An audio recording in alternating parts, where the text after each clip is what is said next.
இந்த போறப்பு தான் நல்லா ருசிச்சு சாப்பிட கிடைச்சது.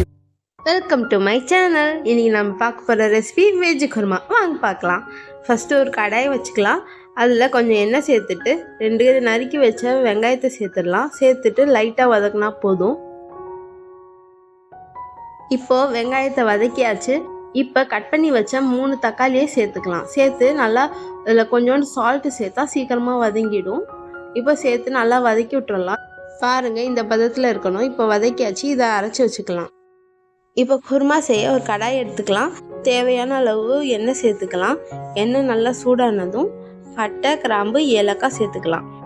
இந்த ரெசிபியோட டீட்டெயில்ஸை நான் டிஸ்கிரிப்ஷனில் ஆட் பண்ணுறேன், செக் பண்ணிக்கோங்க.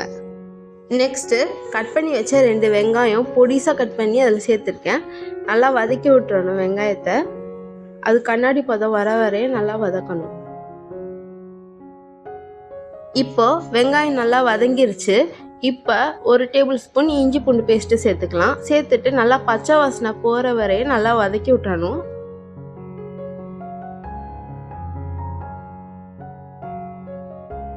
இப்போ கொஞ்சம் கருவேப்பிலை சேர்த்துக்கலாம். கருவேப்பிலை சேர்த்தா நல்லா ஃப்ளேவர் கொடுக்கும்.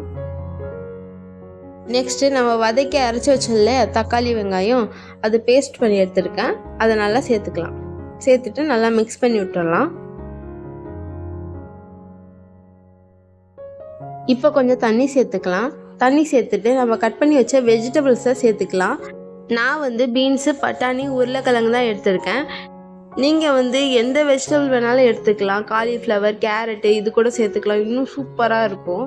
நான் அதெல்லாம் சேர்க்கலை, வெறும் 3 வெஜிடபிள் தான் சேர்த்துருக்கேன். இதுவே செம்மையாக இருக்கும். ப்ளைனாக கூட செய்யலாம், அவ்வளோ டேஸ்ட்டாக இருக்கும். இப்போ எல்லாத்தையும் சேர்த்தாச்சு. நல்லா மிக்ஸ் பண்ணி விட்டுருக்கலாம். இப்போ 1 ஸ்பூன் மிளகாய் தூள் சேர்த்துக்கலாம். 1/2 ஸ்பூன் மஞ்சத்தூள் சேர்த்துக்கலாம். 1 ஸ்பூன் கரம் மசாலா சேர்த்துக்கலாம். 3த்தையும் சேர்த்து நல்லா மிக்ஸ் பண்ணி விட்டுருக்கலாம். தேவையான அளவு உப்பு சேர்த்துக்கலாம்.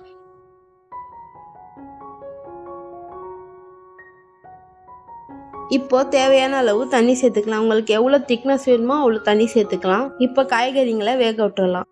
இப்போ நம்ம வெஜிடபிள்ஸ்லாம் அந்த பக்கம் வெந்துட்டு இருக்கட்டும். இப்போ நம்ம என்ன செய்யணும்னா, ஒரு மிக்ஸி ஜார் எடுத்துகிட்டு 1/4 மூடி தேங்காய் இருந்தால் போதும். தேங்காவை நல்லா கட் பண்ணி சேர்த்துக்கலாம். ஒரு 5 முந்திரி பருப்பை சேர்த்துட்டு 1 ஸ்பூன் சோம்பு சேர்த்துக்கலாம். 1 ஸ்பூன் கசகசாவை சேர்த்துக்கலாம். இது நல்லா ஃபைன் பேஸ்ட்டாக அரைச்சி எடுத்துக்கலாம். இப்போ நம்ம குருமா நல்லா கொதிச்சிட்ருக்கு. காய்கறி அரை வேக்காடாக இருக்குது. இந்த டைமில் நம்ம அரைச்சி வச்ச பேஸ்ட்டை சேர்த்துக்கலாம். சேர்த்துட்டு நல்லா மிக்ஸ் பண்ணி விட்டுக்கலாம். நல்லா காய்கறி வெந்துருச்சான்னு சொல்லிட்டு செக் பண்ணிக்கலாம். வேகலைன்னா இன்னும் கொஞ்சம் வேக விட்டுடலாம். அவ்வளோதாங்க, நம்ம சூப்பரான வெஜ் குருமா ரெடி. இது கூட சப்பாத்தி, இடியாப்பம் எது வேணாலும் சாப்பிடுங்க, அட்டகாசமாக இருக்கும். பார்த்தீங்களா எவ்வளோ சூப்பராக ரெடி ஆயிடுச்சுன்னு? ரொம்ப சூப்பராக இருக்கும். கண்டிப்பாக வீட்டில் எல்லோரும் ட்ரை பண்ணி பாருங்கள். இந்த சூப்பரான ரெசிபி உங்களுக்கு பிடிச்சிருந்துச்சுன்னா லைக் பண்ணுங்கள், ஷேர் பண்ணுங்கள், கமெண்ட் பண்ணுங்கள், சப்ஸ்கிரைப் பண்ணுங்கள். டாட்டா, பாய் பாய்.